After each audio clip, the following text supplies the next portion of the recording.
In today's video, we're taking some meat from a recent harvest, specifically a deer shoulder, and we are going to smoke the entire thing. It's in the smoker for a total of 12 hours. It comes out fall off the bone tender, and you're gonna love how this turns out. Let's get after it.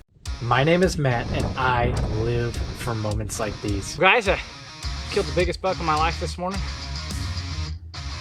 I'm far from an expert, but using persistence and a little bit of luck, I'm able to make some pretty cool things happen.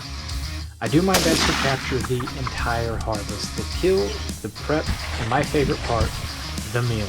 Because to me, it's more than a hunt. It's man versus deer. He is a mass monster. Holy cow. Welcome back to the channel, guys. If you are new to the channel, I really appreciate you guys taking the time to check out a man versus deer video. I post a lot of hunting videos in the style of catch, clean, cook. I got gear reviews and everything else in between. If that sounds like something that interests you, make sure that you smack that subscribe button and you hit that notification bell. What you guys see in front of you here is the finished product. It's what this video is about, and that is smoking an entire deer shoulder whole. This video is going to walk you through the entire process. We're going to remove the shoulder from the deer. I'm going to show you how I age the meat in my fridge. I'm going to show you how I clean it, trim it, and season it, and then I'm going to walk you through the process on how to smoke it. If that sounds like something you're interested in, follow along. Let's get after it. So this process actually begins in my garage in a fridge that I have designed to age venison. I age it 3 to 5 days in here. I got some wire racks that I found on Amazon that fit the dimension of my fridge perfectly. I will have a link to those in the description if you're interested in purchasing them. The next thing I do is I bring the shoulder inside and we start trimming. Any fat, any silver skin absolutely has to go, and this is a part of the process I really don't rush. The more time you spend here, the better your meal is going to taste later. I did throw the tape measure on this thing because I was worried about it fitting inside of my cabinet smoker, and because of that, the shank had to go. Just worked that joint back and forth, got the tip of the knife blade in there a little bit, and eventually I was able to get that off and did not have to use a saw blade. What I was left with was a perfect looking deer shoulder. I then hit that with some Kinder's GSP, that's garlic, salt, and pepper.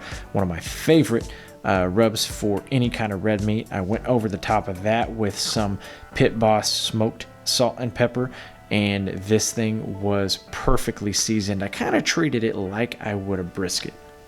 Next thing we do is get this on the smoker. I've had that heating up at 225, and this is going to be in here for a while.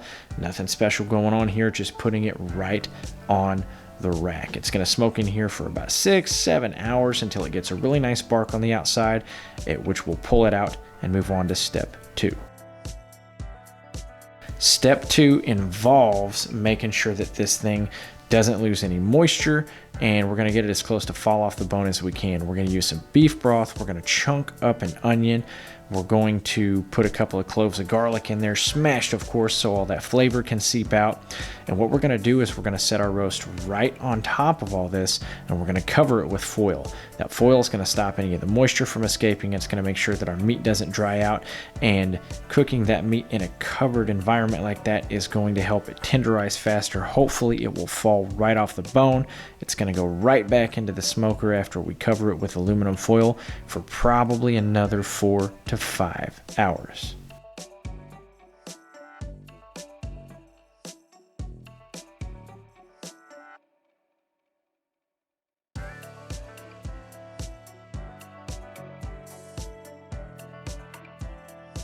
It's been 11 hours in total. This thing comes off of the smoker, and the meat isn't quite just falling off the bone, but it does flake off of there pretty easy once I get away from those tendony parts. Got a really decent smoke ring, and it smells amazing. I just take some time here and I flake all that meat away from the bone, and I'm leaving it in the pan as I do it. Once I get all the meat off of that bone, I'm going to take out a cutting board, and I'm going to just kind of make some of the bigger pieces smaller, throwing everything back in the pan as I do that. Once I have this task completed, I'm just going to let everything sit inside that pan for 15 to 20 minutes so that meat can soak up all the good juices that I know are swimming around in the bottom of that pan, and after that, it should be ready to taste. I can't wait to see what this is all about.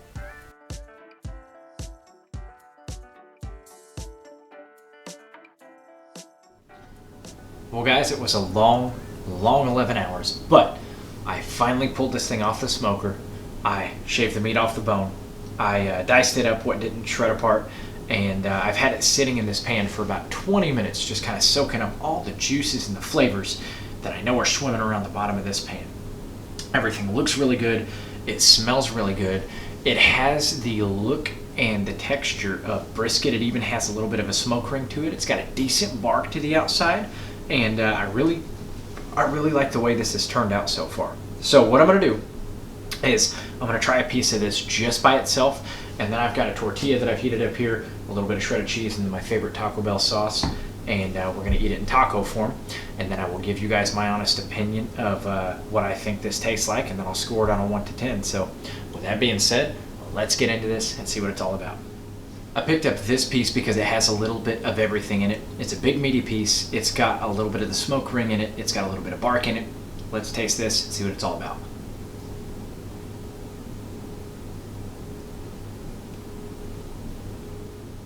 All right, that by itself was pretty good. Now we're gonna give it the ultimate test and see what it tastes like in taco form.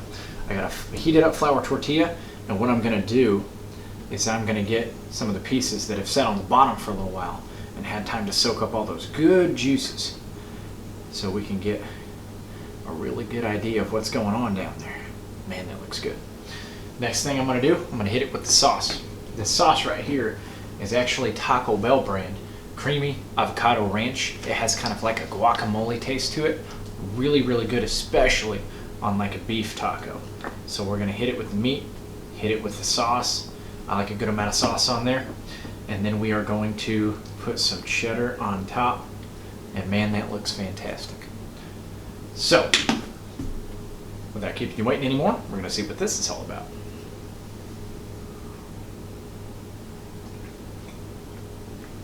Really good.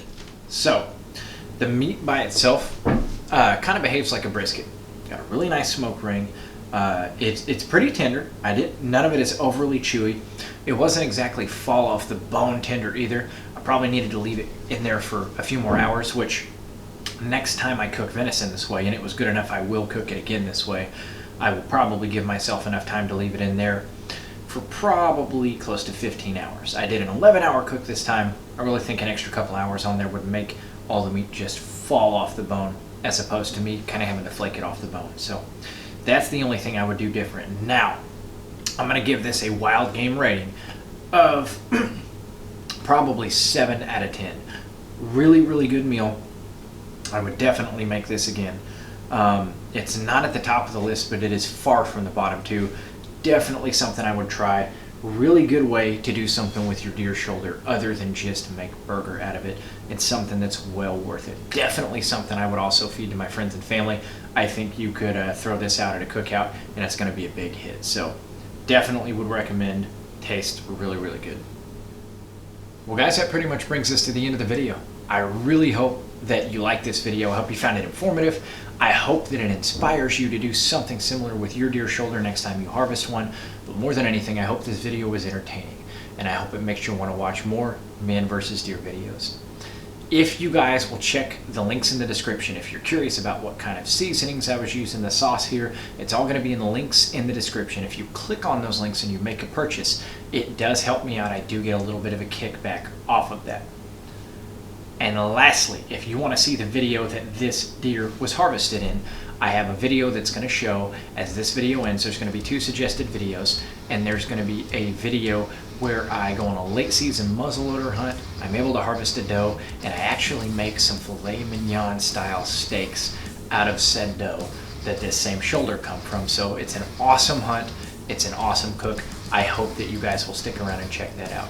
I really thank you for watching a man versus deer video.